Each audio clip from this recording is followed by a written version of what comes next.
दोस्तों, भारत और जापान की दोस्ती हमेशा से पूरी दुनिया के लिए मिसाल रही है।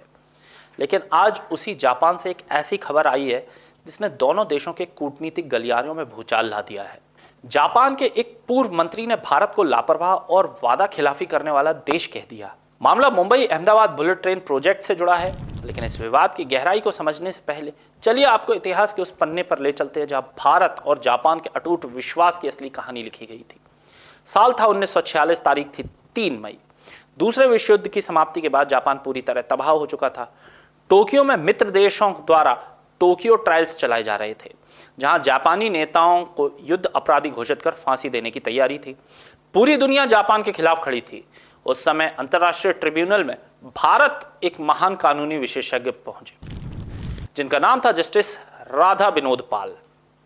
प्रसिद्ध इतिहासकार और लेखक आशीष नंदी ने अपनी चर्चित किताब में इस ऐतिहासिक घटना का बेहद सजीव वर्णन किया है। जब सभी देशों के जज जापान को दोषी मानकर सजा देने पर अड़े थे, तब जस्टिस राधा विनोद पाल ने अकेले खड़े होकर जापान के पक्ष में एक सहमति का फैसला लिखा था। उन्होंने कहा था कि युद्ध के नियम सभी पर बराबर लागू होने चाहिए, सिर्फ हारने वाले देश को प्रताड़ित नहीं किया जा सकता। उन्होंने उस कठिन समय में न्याय और मित्रता का जो वादा निभाया, उसकी वजह से आज भी जापान के टोक्यो में उनका एक भव्य स्मारक मौजूद है और जापानी लोग भारत को वादे निभाने वाला देश मानते हैं। नमस्कार, मैं हूं अनिकेत दीक्षित और आप देख रहे हैं राजीव टाइम्स। दोस्तों, आज करीब 80 साल बाद उसी जापान के पूर्व मंत्री हिडेकी माकिहारा ने सोशल मीडिया प्लेटफॉर्म एक्स पर भारत के खिलाफ जमकर भड़ास निकाली। माकिहारा ने लिखा कि वे भारत के शिकानसेन प्रोजेक्ट से सीधे जुड़े थे, लेकिन बातचीत के दौरान भारतीय पक्ष की तरफ से घोर लापरवाही दिखाई गई। उन्होंने यहां तक कह दिया कि भारतीय अधिकारी चाहे कुछ भी हो जाएं, अपने वादे पूरे नहीं करते और आखिरी वक्त तक मुकर जाते हैं। जापानी इंजीनियरों के सम्मान में उन्होंने दावा किया कि इस प्रोजेक्ट के लटकने की 100% जिम्मेदारी सिर्फ और सिर्फ भारत की है। आखिर जापान के इस गुस्से की असली वजह क्या है? दरअसल जापान की नाराजगी के पीछे 3 बड़े कारण हैं: लागत में भारी बढ़ोतरी, सिग्नलिंग सिस्टम और मेक इन इंडिया की नीति। बुलेट ट्रेन प्रोजेक्ट की शुरुआती अनुमानित लागत 1.1 लाख करोड़ रुपए थी, जो अब 80% से ज्यादा बढ़कर 1.98 लाख करोड़ रुपए तक जा पहुंची है। शुरुआती समझौते के तहत तय हुआ था कि मुंबई अहमदाबाद रूट पर जापान की शिकानसेन तकनीक का पूरा पैकेज इस्तेमाल होगा। शिकानसेन सिर्फ एक ट्रेन नहीं, बल्कि ट्रेन ट्रैक और डिजिटल सिग्नलिंग सिस्टम का एक पूरा इंटीग्रेटेड सेट है। लेकिन भारत ने इसमें बड़ा बदलाव कर दिखाया।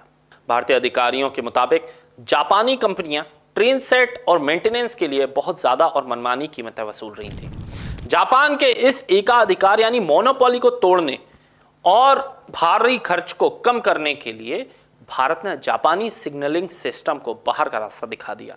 अब भारत ने इसे ग्लोबल टेंडर जारी कर जर्मन कंपनी सीमेंस को European train control system ETCS level 2 लगाने का कॉन्ट्रैक्ट दे दिया।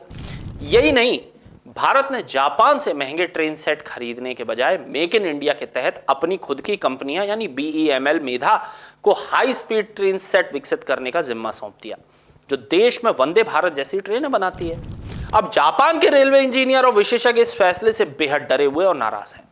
जापानी अखबार टोक्यो किजाई की रिपोर्ट के अनुसार शिकानसेन दुनिया का 0 दुर्घटना यानी 0 एक्सीडेंट का रिकॉर्ड रखता है, क्योंकि उसका सिग्नल और ट्रेन आपस में पूरी तरह जुड़े होते हैं।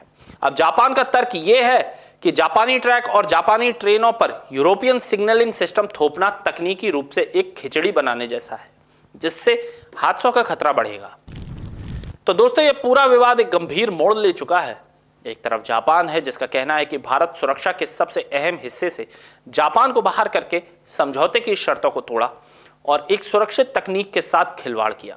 वहीं दूसरी तरफ भारत का पक्ष यह है कि जिसका मानना है कि आत्मनिर्भर बनने और देश के पैसे बचाने के लिए जापानी कंपनियों के एकाधिकार को तोड़ना बेहद जरूरी था।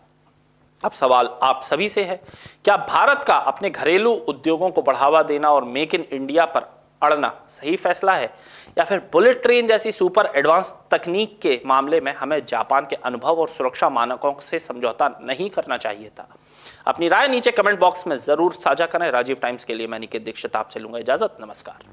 जब मुद्दे बढ़ते हैं और सुनवाई कम हो जाती है, जरूरत होती है एक ऐसी आवाज की जो सीधे जनता से जुड़े। अब हर गली हर मोहल्ला बनेगा खबर का हिस्सा, जहां उठेगा हर सवाल जनहित के मुद्दों, बेबाक अंदाज बिना किसी दबाव के, सिर्फ सच और जनता की आवाज। राजीव टाइम्स लेकर आ रहा है एक खास कार्यक्रम, जनता के बीच जनता की बात। हम आ रहे हैं आपके बीच आपकी आवाज को बुलंद करने। देखना ना भूलें राजीव टाइम्स पर, क्योंकि अब बात होगी जनता के हक